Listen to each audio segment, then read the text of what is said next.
Assalamu alaikum viewers, welcome to Indus Nurses Preparation Academy. This is me Nasir Manzoor and today we are going to talk about the pain. आज के lecture में हम pen पे discuss करेंगे। बहुत ही interesting topic है pen. Pen basically Latin और Greek word है। ग्रीक लोग फिलासफर जो थे हमारे मोस्ट प्रोमिनेंट जो फिलासफर थे सॉक्रेटिस और एरिस्टोटल हो गया, उनका ये मानना था, उनके दौर में ये मतलब एक माइंडसेट था कि पेन जो है मतलब एक सज़ा है। चाहे वो हमारे फिज़िकली सज़ा हो, कोई हमारा जो आका हो, बादशाह हो, वो उस दौर में जो सज़ा देता था उससे भी पेन कहते थे, या हमें मतलब इंटरनल बॉडी में कोई पेन होता था ये भी समझते थे कि किसी मतलब एक सुपर नेचुरल पावर हमें एक सज़ा दे रही है। बेसिकली ये वर्ड तब यूज़ किया जाता था। फिर हम जब मेडिकल साइंस ने तरक्की की, फिर हम आए मेडिकल की तरफ, तो हमें ये पता चला कि हमारे ये ब्रेन में नोसिसेप्टिव रिसेप्टर होते हैं जो हमें पेन वगैरह फील कराते हैं, और बहुत ही सारी इटियोलॉजीज़ वगैरह और उस पर बहुत सारी रिसर्चेज हुई। तो पेन को हम देख लेते हैं कि आज के लेक्चर में हम पेन के बारे में क्या क्या पढ़ सकते हैं। Pain is the subjective. सबसे पहले ये आप याद रखिएगा, पेन हमेशा सब्जेक्टिव होता है। मतलब आप किसी का पेन फील नहीं कर सकते, पेशेंट खुद ही आपको बताएगा कि भाई मुझे पेन है, और कौन सी जगह हो रहा है, कितना हो रहा है, वो पेशेंट ही बताएगा। सब्जेक्ट का मतलब होता है कि खुद वो जो बंदा हो जिससे हो रहा हो। और अनप्लेजेंट, जाहिर बात है पेन किसी को अच्छा तो नहीं लगता, ये अनप्लेजेंट ही होता है। और सेंसरी इमोशनल एक्सपीरियंस, सेंसरी हमारे नोसिसेप्टिव जो रिसेप्टर होते हैं वो सेंसरी होते हैं, वो हमें सेंस करवाते हैं कि भाई फ़लानी जगह पेन हो रहा है। Emotional experience associated with actual and potential tissue damage. इसका मतलब ये होता है कि पेशेंट अगर टिश्यू डैमेज एक्चुअल में हुआ है, उसकी वजह से पेन हो रहा है, तो इमोशनली पेशेंट को क्या एक्सपीरियंस होगा। जाहिर बात है वो गुस्से में, और उससे कोई चीज़ अच्छी नहीं लगेगी जब बंदा पेन में होता है, ये कॉमन चीज़ हमें पता है। और potential tissue damage, actual potential में ये डिफरेंस होता है, एक्चुअल हमें नज़र आ रहा होता है, पोटेंशियल हमें नज़र नहीं आ रहा होता। मे भी वो पेन मतलब कि जैसे कि कोई कट लगा हुआ है, वो बेसिकली हमें नज़र आ रहा है कि एक्चुअल में इस कट की वजह से इस पेशेंट को पेन हो रहा है। अब पोटेंशियल हमें नज़र नहीं आ रहा, वो बेसिकली विजुअल भी हो सकता है, इंटरनल ऑर्गन में पेन हो, तो काफ़ी चीज़ें हो सकती हैं। Whatever the patient says it is, अगर पेशेंट बोलता है कि पेन है मुझे, ठीक है, तो हमें क्या समझना है कि पेशेंट राइट है। पेशेंट बोल रहा है मुझे पेन है, तो उसे वाकई में पेन है। तो existing when ever he says it does, ये या मुझे हो रहा है पेन, ठीक है। तो ये हम चीज़ पेशेंट पे रखते हैं। पेशेंट सब्जेक्टिव हमें हिस्ट्री दे रहा होता है, और पेशेंट के अकॉर्डिंग हम पूरी डॉक्यूमेंटेशन अपनी करते हैं। फिर आगे जब रिसर्चेस हुई तो हमारे वाइटल साइन जो हमने पहले भी डिस्कस किए हैं कि 4th है, तो आहिस्ता आहिस्ता पेन को भी उन्होंने इंक्लूडेड कर दिया ऑफिशियली कि पेन जो है 5th वाइटल साइन है। और अमेरिकन पेन सोसाइटी जो थी, उन्होंने क्वाइन किया कि पेन को मतलब सिग्निफिकेंट, मतलब एक एम्फेसिस जोर दिया गया कि पेन भी हमारी डॉक्यूमेंटेशन में आना चाहिए, और बाकायदा उसकी हर पेशेंट की पेन में पेन की असेसमेंट होनी चाहिए हमारी डॉक्यूमेंटेशन में।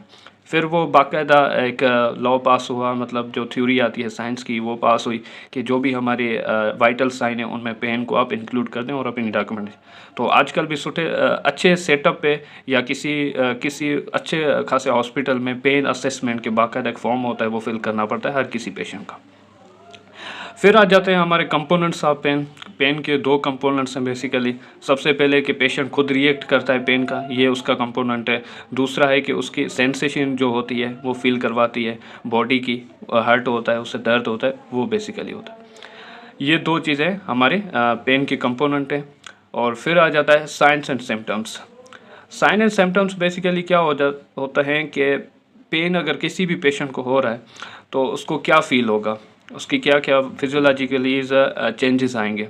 तो बेसिकली सबसे पहले कॉमन चीज़ है कि पेशेंट को जब भी पेन होता है तो उसकी respiration, heart rate and blood pressure तो बढ़ जाते हैं। और फिर डायाफोरेसिस, पसीना वगैरह भी आ जाता है। काफ़ी मतलब सीवियर पेन में हमारे प्यूपिल भी डायलेट हो जाते हैं, और पेशेंट के स्किन का कलर भी पेलर हो जाता है। और 5th नंबर पे आ जाता है मॉर्निंग मतलब पेशेंट अजीब किस्म की आवाज़ें भी निकलने लग जाते हैं, चिल्लाते भी हैं, वो मॉर्निंग में आ जाता है। रेस्टलेसनेस, उससे कोई बेचैनी वगैरह होगी, चैन नहीं होगा। इरिटेबिलिटी, वो मतलब उथलेगा फुथलेगा, इस तरह की एक्टिविटी करेगा। फेशियल एक्सप्रेशन बिल्कुल ही अजीब तरह के देगा जिससे सीवियर पेन होगा।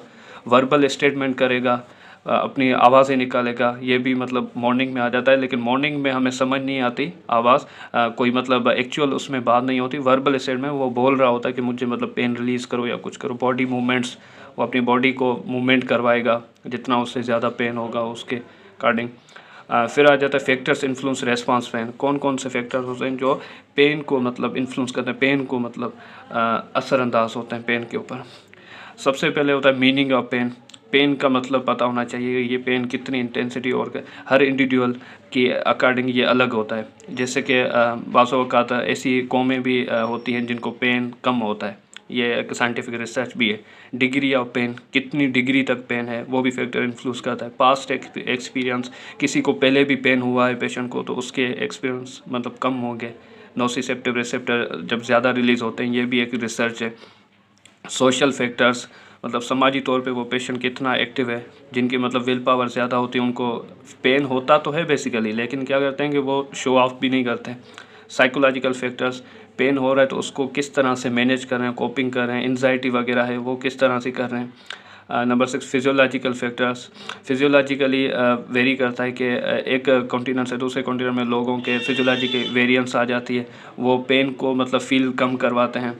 स्पिरिचुअल फैक्टर, जो लोग ज़्यादा मतलब अपने गॉड पे, अपने खुदा पे यकीन ज़्यादा रखते हैं तो उनकी स्पिरिचुअलिटी ज़्यादा बढ़ जाती है, वो पेन को फील नहीं करते इतना ज़्यादा। कल्चरल फैक्टर और सोशल फैक्टर एक ही चीज़ है, इसमें भी हमारे रीतो रस्म जो आ जाती हैं हमारे ये आपने सुना भी होगा कि मर्द को कभी दर्द नहीं होता, तो बेसिकली ऐसे लोग भी होते हैं जो अपने कल्चर को प्रमोट करने के लिए बोलते हैं कि भाई हमारे कल्चर में हमें दर्द नहीं होता, इस तरह की चीज़ें। फिर आ जाता है कि रेस्पॉन्स टू हेल्थ प्रोफेशनल, आपको दर्द हो रहा है तो आप कितना रेस्पॉन्स कर रहे हैं, किसी हॉस्पिटल जा रहे हैं, कोई मेडिसिन ले रहे हैं, बेसिकली ये चीज़। अच्छा, अब हम बात करेंगे टाइप्स ऑफ पेन या क्लासिफिकेशन ऑफ पेन। बेसिकली जो क्लासिफिकेशन की गई है पेन की, वो इस तरह से की गई है। सबसे पहले based on duration, based on location, based on intensity, based on etiology. Duration को पहले देख लेते हैं। ड्यूरेशन का मतलब ये होता है कि कितनी देर तक पेन है हमें, मतलब ये टाइम को शो करता है। तो इसके दो सब टाइप है, एक अक्यूट आ जाता है, दूसरा क्रोनिक। तो अक्यूट जो होता है 6 मंथ तक, जो अर्ली फेज़ होता है उसमें अगर आपको पेन हो रहा है 6 मंथ तक, तो आपका वो अक्यूट कहलाता है। 6 मंथ से अगर ज़्यादा बढ़ जाता है पेन तो आपका क्रोनिक कहलाता है।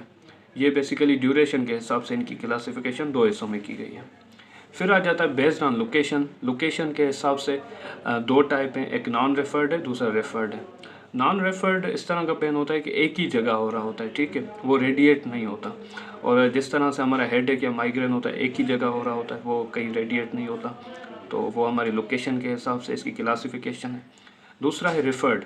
रिफर्ड होता है कि एक जगह से दूसरी जगह चला जाता है, जैसे हमारा एमआई का पेन होता है, मायोकार्डियल इन्फार्क्शन या हार्ट अटैक का, वो हमारे लाख जहाँ तक चला जाता है, हमारे आर्म, लेफ्ट आर्म पे रेडिएट कर जाता है। इसके डिफरेंट एग्जांपल हैं। फिर आ जाता है हमारा based on intensity. Intensity basically meaning ये होती है कि आपको कितना पेन हो रहा है, ठीक है, थोड़ा हो रहा है, ज़्यादा हो रहा है, या ज़्यादा से भी ज़्यादा हो रहा है, बेसिकली वो चीज़। तो इसको हमने 3 कैटेगरी में क्लासीफाई किया है इंटेंसिटी को, माइल्ड, मॉडरेट और सीवियर।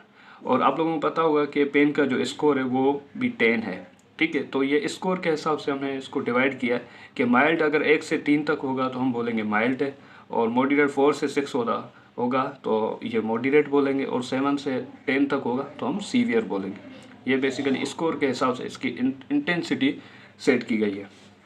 लास्ट हमारा आ जाता है इटियोलॉजी के बेसिस पे पेन। तो सबसे पहले इटियोलॉजी में भी दो टाइप आ जाते हैं, नोसिसेप्टिव और न्यूरोपैथिक। नोसिसेप्टिव की हमने बहुत मरतबा बात की है, तो उसमें हमारे दो टाइप आ जाते हैं, एक सोमेटिक और दूसरा विजरल। तो नोसिसेप्टिव पेन में बेसिकली सोमेटिक में जो हमारे प्रोमिनेंट और फिजिकल जो हमारे आर्गन शो हो रहे होते हैं, कि वैसा स्किन में हमें पेन मतलब शो हो रहा है कि भाई मेरे हेडेक में पेन है, ठीक है, और मसल हमारे गोश्त वगैरह में जो पेन होता है, बोन में पेन है। बेसिकली ये जो बाहर प्रोमिनेंट जो चीज़ें पड़ी होती हैं उनमें अगर पेन हो तो हम उसे सोमेटिक नोसिसेप्टिव पेन कहते हैं। विजरल बेसिकली इंटरनल आर्गन का, इंटर आर्गन में जो भी हमारे अपेंडिक्स वगैरह या कार्डिक पेन भी है, और दूसरे जो इंटरनल आर्गन में पेन है हमारे, वो हमारे विजरल कहलाते हैं। तो इसमें इसको हमने केविटी में डिवाइड किया हुआ है, थोरेसिक में पेन हो, उसके आर्गन में पेन हो, पेल्विक के आर्गन में पेन हो, एब्डोमेन के आर्गन में पेन हो, या लेबर पेन हो, इंजाइना हो, बेसिकली ये विजरल पेन कहलाता है। फिर आ जाता है हमारे न्यूरोपैथिक। न्यूरोपैथिक में भी दो टाइप हैं, पेरिफेरल और सेंट्रल। पेरिफेरल काम पे आ जाता है कि इसके पेन की जो सिम्टम्स होते हैं, बेसिकली बर्निंग होती है, टिंगलिंग, डल पेन होता है, और ये होता है डैमेज होता है पीएनएस, मतलब पेरिफेरल नर्वस सिस्टम में कोई अगर डैमेज होता है हमारी नर्व का, तो फिर हमें पेन जो होता है वो पेरिफेरल कहलाता है। इसका एग्जांपल फैंटम लिम्ब पेन भी दिया गया है, जैसे हमारी कोई लिम्ब की एम्पुटेशन होती है तो उसमें भी जो मेरा पेन होता है तो वो पेरिफेरल कहलाता है। सेकंड नंबर पे सेंट्रल नर्वस सिस्टम है। सेंट्रल नर्वस का जो पेन होता है वो हमारा नर्व की डैमेज, जो सीएनएस की नर्व है, सेंट्रल नर्वस के जो नर्व है उनमें अगर हो तो फिर हम कहते हैं कि ये सेंट्रल नर्वस सिस्टम का पेन है। फिर उसमें एग्जांपल आ जाता है पोस्ट स्ट्रोक पेन, हेडेक, जो स्ट्रोक हो जाता है किसी को तो फिर उसके बाद जो पेन, स्पाइनल कार्ड में कोई इंजरी हो जाती है उसका पेन होता है, वो बेसिकली सेंट्रल कहलाता है।